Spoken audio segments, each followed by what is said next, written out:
আসসালামু আলাইকুম ওয়া রাহমাতুল্লাহি ওয়া বারাকাতুহু। তো আমি আজকে কথা বলবো হলো HTML এর ফরম ট্যাগ নিয়ে।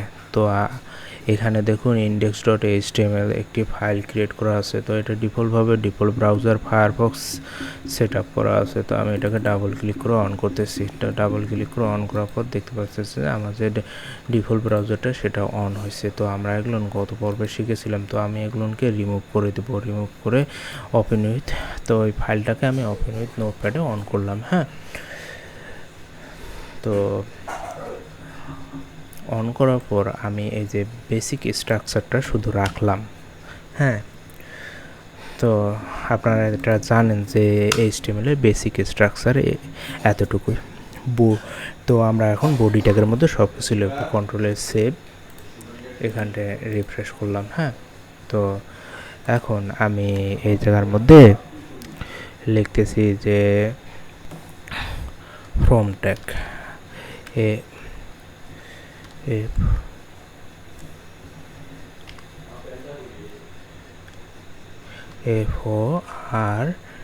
ফ্রম। তো আমি এখানে ফ্রম ট্যাগ শুরু এবং ফ্রম ট্যাগ শেষ করলাম। FORM, ফ্রম ট্যাগ শুরু, ফ্রম ট্যাগ শেষ।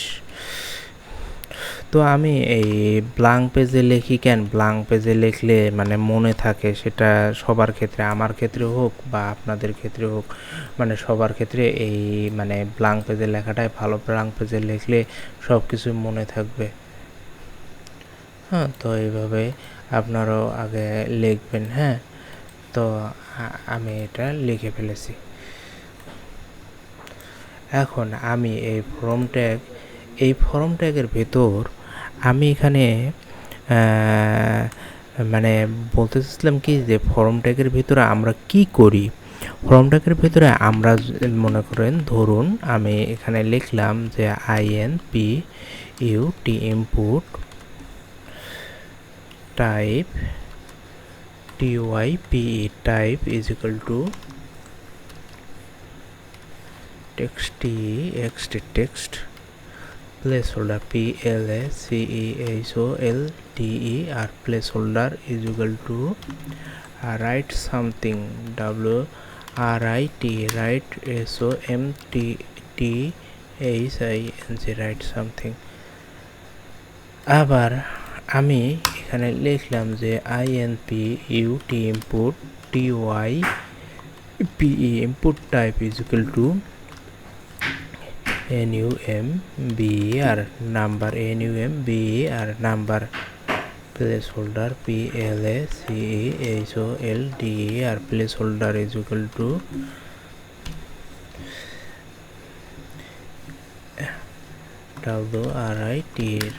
write NUMBER number। কন্ট্রোলে সেভ। এখন আমি এই index.html-কে ডাবল ক্লিক করে অন করলাম। হ্যাঁ, তো অন করার পর দেখতে পাচ্ছেন যে আমার এখানে দুটা ইনপুট টাইপ ক্রিয়েট হয়ে গেছে। আমি এখানে বিআর ট্যাগ দিই। বিআর ট্যাগ দিলে নিচে নেমে যাবে। কন্ট্রোলে সেভ। তো আমি এখানে বিআর ট্যাগ দিলাম এবং নিচে নেমে গেল। হ্যাঁ, যাওয়ার পর এখানে দেখতেছেন যে দুটা কিন্তু মানে ছক তৈরি হয়েছে। তো আমি এখানে লিখি যদি name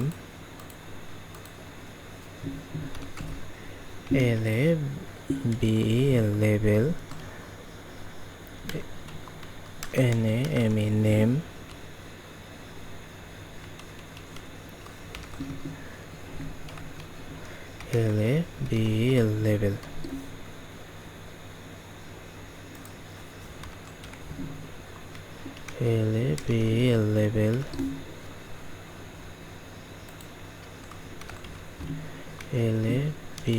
level control S save. এখানে আমরা রিফ্রেশ করলাম। তো আমি এখানে যদি দেই যে SAGE control S save, refresh. তারপর আমি যদি এখানে লিখি যে INPUT input type TYP input type is equal to submit SUB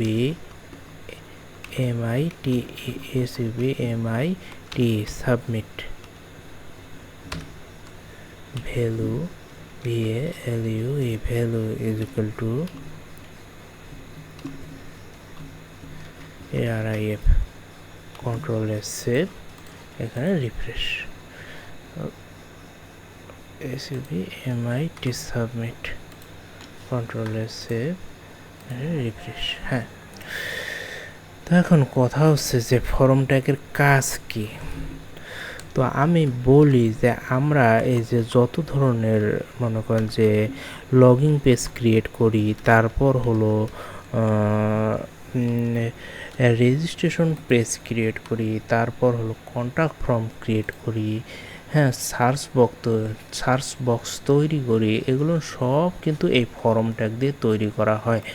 এই ফর্ম ট্যাগের ভেতরে দেখুন আমি এখানে লেবেল ট্যাগ নিয়ে ইনপুট টাইপ ফিল্ড তৈরি করেছি, আবার এখানে লেবেল ট্যাগ নিয়ে ইনপুট টাইপ তৈরি করেছি, কিন্তু এটা সম্পূর্ণ আছে হলো ফর্ম ট্যাগের ভিতরে।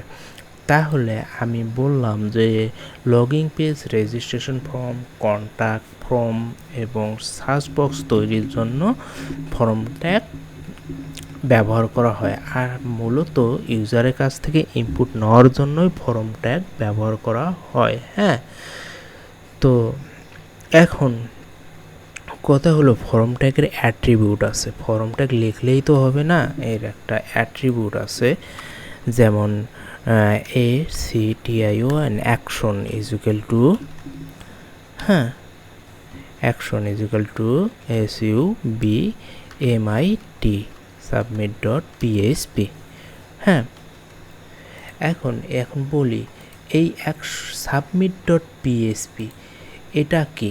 আসলে মূলত এই অ্যাকশন একটা মেথড, মানে ফর্ম ট্যাগটা মানে ব্যবহার করতেছি এই ফর্ম ট্যাগের মাধ্যমে আমরা যার মারফতে নিচ্ছি, কিন্তু সেটা যাবে কোথায়, কোনো একটা এপিআই এ তো যাবে নাকি, সেই এপিআই এর নামটা আমরা অ্যাকশন ট্যাগের ভিতর মানে অ্যাকশন মেথডের ভিতর বসায় দেই। হ্যাঁ, অ্যাট্রিবিউট সেটা হলো মেথড, METHOD মেথড। হ্যাঁ, তো এই মেথড হলো, এটাও কিন্তু ফর্ম ট্যাগের একটা অ্যাট্রিবিউট। হ্যাঁ, এখন এখানে কথা হলো এখানে কি ইউজ করা হয়, এখানে মেথডটা হলো মানে মেথড মানে কি মাধ্যমে যাবে। হ্যাঁ, তো আমি এখানে গেট গেট মানে মেথড ইউজ হয় ফর্ম ট্যাগের মধ্যে দুটা। হ্যাঁ, তো একটা হলো গেট, একটা হলো পোস্ট। তো আমি এখানে গেট লিখলাম, আবার আমি এখানে পোস্টও লিখতে পারি, POST পোস্ট। হ্যাঁ, আমি আবার বলি ফর্ম ট্যাগের অ্যাট্রিবিউট দুইটা, একটা হলো অ্যাকশনটা হলো কি যে যাবে কোথায়, মানে এপিআইটা, সেই এপিআইটা অ্যাকশনের ভিতর লিখতে হয়, আর মেথড মানে কোন মাধ্যমে যাবে, গেট আর মেথডটা হলো দুই ধরনের ওয়ে, সেটা হলো একটা হলো গেট, একটা হলো পোস্ট। হ্যাঁ, তো সবসময় এই গেট আর পোস্টটা যদি বলি তাহলে সবসময় ইউজ হয় হলো পোস্ট মেথডটা ইউজ করলে আমরা এই টাস্ক বারে দেখতে পারবো না। তো চলুন দেখি আমরা এটা কিভাবে কাজ করে। কন্ট্রোলে সেভ, এখানে আসি, আমি রিফ্রেশ দিলাম। হ্যাঁ, তো রিফ্রেশ দেওয়ার পর আমরা যদি এখানে লিখি যে FRFS20 সাবমিট, তো দেখুন যে মানে সাবমিট বাটনটা কাজ করছে, কিন্তু আমার এখানে যে এপিআইটা দেওয়া আছে submit.php, মানে এটা বুঝতে পারতেছে না যে ও কই যাবে। হ্যাঁ, তো আমি এখানে অ্যাকশনটা আপাতত হ্যাজে রাখলাম, মানে কোথাও যাবে না। হ্যাঁ, মানে হ্যাজ রাখলে কোথাও যাবে না, ওই জায়গাতেই থাকবে।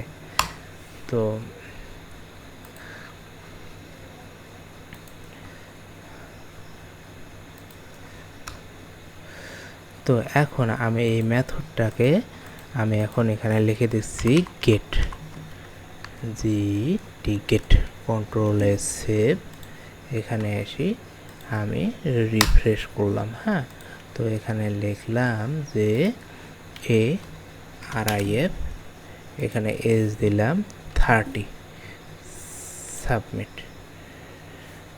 হ্যাঁ, তো দেখতে পাচ্ছেন যে আমি এখানে হ্যাজ দেওয়াতে সে কোথাও যাচ্ছে না, কিন্তু এই জায়গাটায় এই পেজেতেই আছে। হ্যাঁ, কিন্তু আমি যা লেখাটা লিখছি সেটা কিন্তু মেথডের মাধ্যমে সেন্ড করছে। কোথায় সেন্ড করছে সেটা হলো এই অ্যাকশন মেথড, অ্যাকশন যে অ্যাট্রিবিউটটা আছে সেই অ্যাকশন অ্যাট্রিবিউটের মানে অপশনে সেন্ড করছে। মানে এই অ্যাকশনটা হলো এপিআই, মানে আমরা কোথায় নিচ্ছি। আমরা চাইলে ডাটাবেজে নিতে পারি, আমরা চাইলে হলো অন্য কোনো ডাটাবেজ বা অন্য কোনো তারপর মানে সেকশনে নিতে পারি। তো এইভাবে ফর্ম ট্যাগটা ইউজ করা হয়। আসলে মূলত ফর্ম ট্যাগটার মূল কাহিনী হলো দুটা, একটা হলো অ্যাকশন আর একটা হলো মেথড। মানে এই দুইটা অ্যাট্রিবিউট ইউজ করে ফর্ম ট্যাগের কাজ চালানো হয়। আর ফর্ম ট্যাগটার মাধ্যমে আমরা এই সাবমিট বাটনটা ইউজ করতে পারি, মানে সেন্ড করতে পারি। তো এই ফর্ম ট্যাগটা অত্যন্ত গুরুত্বপূর্ণ ইউজারের কাছ থেকে ইনপুট নেওয়ার জন্য। তো আপনারা সবাই এটা ফর্ম ট্যাগটার গুরুত্ব দেবেন। তো আজকে এতটুকুই। আসসালামু আলাইকুম ওয়া রাহমাতুল্লাহি ওয়া বারাকাতুহু।